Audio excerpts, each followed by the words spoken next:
Thank you very much. I'm very honored to be doing this response. But actually, how do you respond to performance? And how do you respond to storytelling? And how do you respond to photos and music? I really don't believe that what we've been witnessing,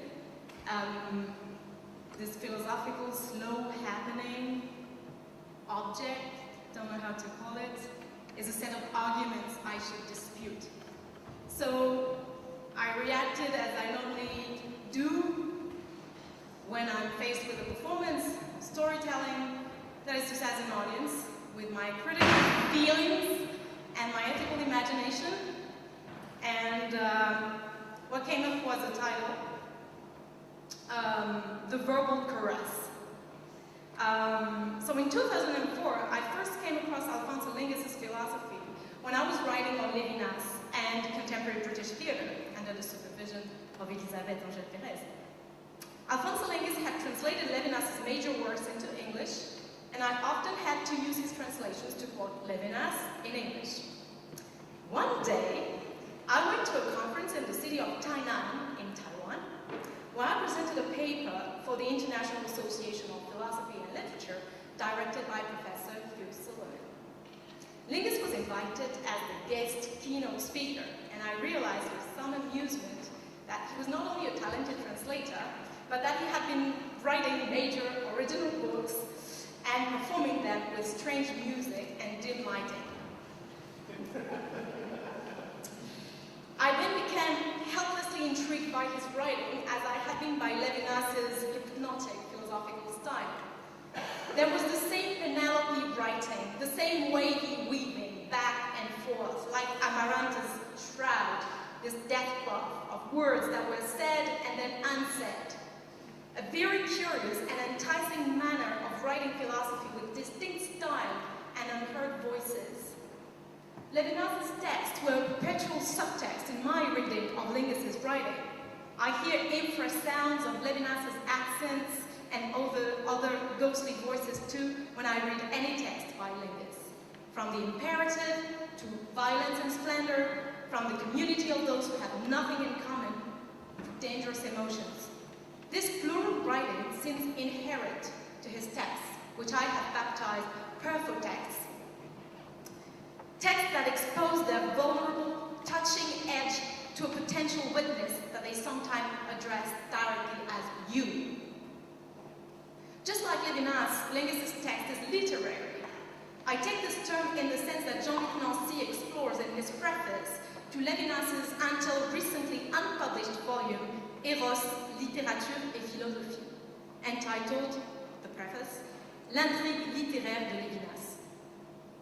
In this volume are collected two aborted novels by Lévinas, Eros ou Triste Opulence, and La Dame de chez Respondent, with some texts, poetry and other kinds of texts in Russian, in Yiddish, and in German.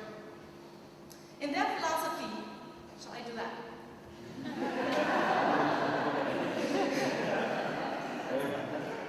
That feels good. In their philosophies, Lingus and Lévinas don't take literature as a philosophical object, or very rarely so. But their texts are infused with it in an alchemical manner. Their philosophical opus constitutes in itself a literary gesture, a technical gesture. If there is a definite common point between these two thinkers, I believe their ethics of style is a major one. The way to envision language in this lecture on Irrevocable Loss, from Georges Bataille to Garcia Marquez, is a case in point and also a statement. In fact, there are two different perspectives on language at work in this lecture. The first one being how Lingus describes language from a distant standpoint, and the second one being how he perforce writes it. There is a chasm between the two, similar to the chasm there was between Lévinas' comments on literature in La Réalité et son Ombre, where he relates fiction's treacherous nature, and Lévinas' actual epic style and literary practice. Discussing Lingus' perfect text, Violence and Splendor, on the website in French, for those who get this response in English, I have developed the operative word technoflesh to try and grasp that what this affective quality in his text was that made them so prone to staging and that called forth the specific interest of people working with performance and theater.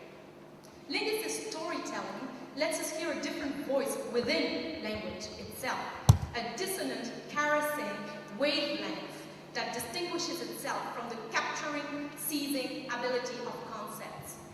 Indeed, the spirit... I don't believe that we ever reach that moment in suffering or horror when language totally disappears. There remains some inchoate, verbal non-entity, even silence, which is already something more physical than what we can conceive. To give a concrete understanding of this fact, I would appeal to theater, and particularly to Beckett's breath. There is still something happening on stage, not yet an event. A gesture, and not yet an event. Even if there is nobody, but a loud, heavy breathing. For me, Beckett, Pinter's text, do not yield a vision of language as exhausted and absurd in front of horror and death as we might first approach them. Performance is a moment when even silence is pregnant with the possibility of language. In performance, the spiritual hands of concepts open up to beg and call for their audience. They gesture otherwise.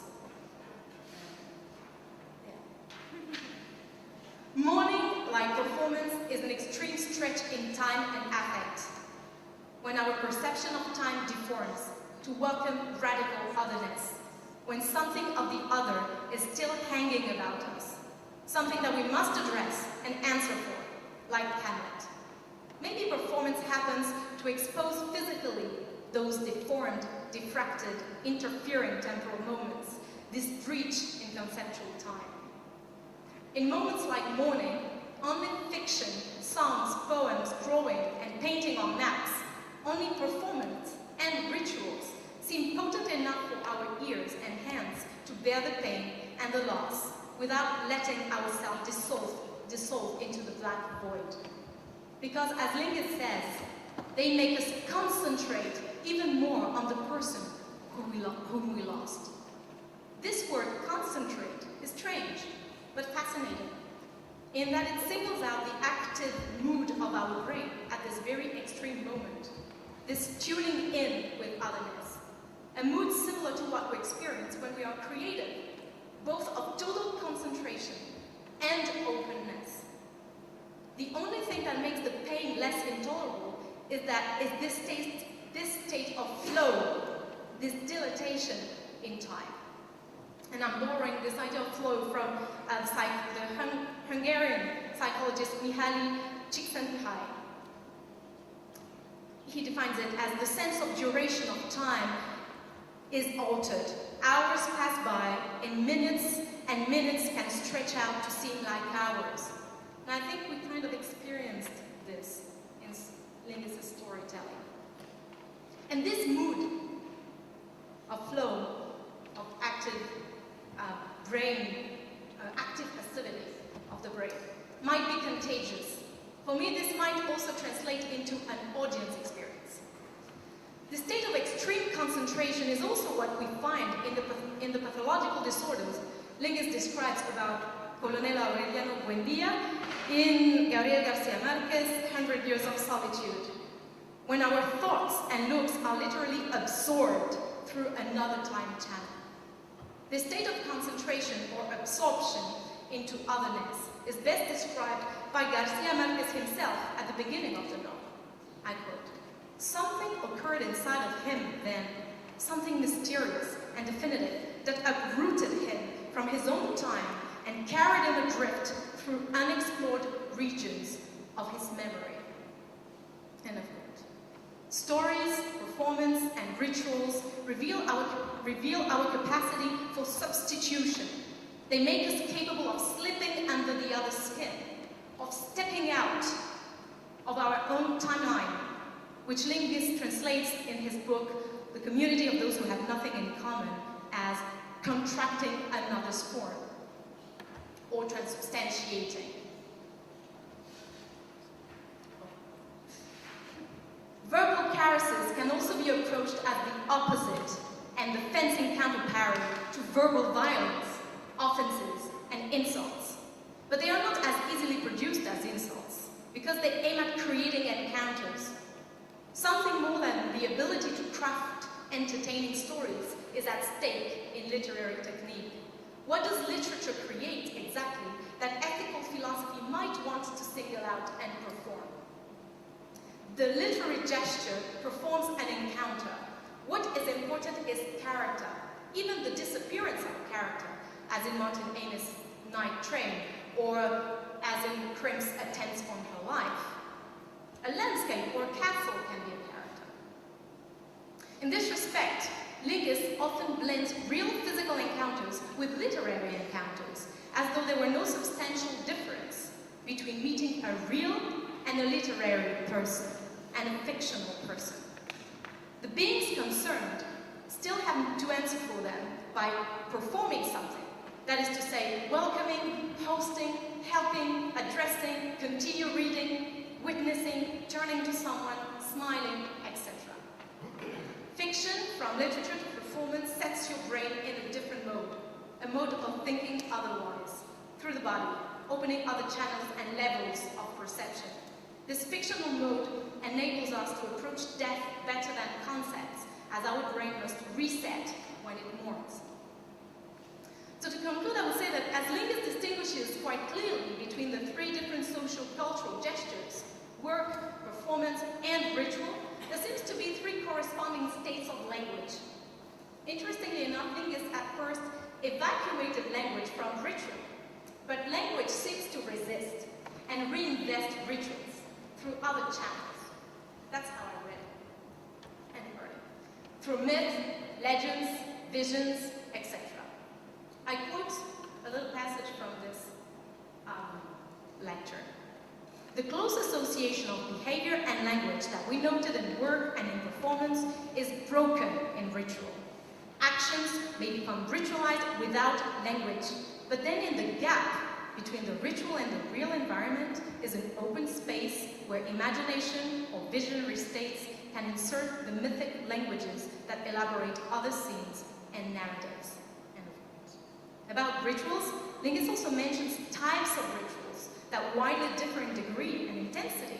Some rituals, like stepping in and out of a sidewalk line, relate more to playing a game for me, following a rule that we spontaneously create in the Wittgensteinian sense. Some rituals are more related to the sacred and to the relation to being human or non-human. According to these differences, the relation of ritual to language also varies, from basic language games to myth and song. Language can thus morph into three different gestures, following the initial distinction: work, performance, and ritual. Those three gestures could be named concept, creation, and prayer. These three states of language coexist in a dynamic manner and drive matter in different ways. Concepts manipulate, creation drives matter with style, prayer iterates, repeats to build faith, or traces. What I here define as the verbal caress is precisely this way of philosophizing, this power of linguistic technique that aims at ethically and gracefully reconciling concept, creation, and prayer, and empowering the original hand before it seizes, crafts, or prays to open and wave.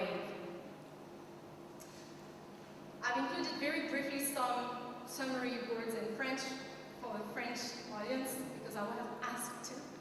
So, très brièvement, ce que j'ai voulu développer ici, c'est la métaphore de la main, présente en filigrane dans la description que fait Alphonso Lingis du langage, qui suit différents gestes correspondant à ceux du travail, de la performance et du rite.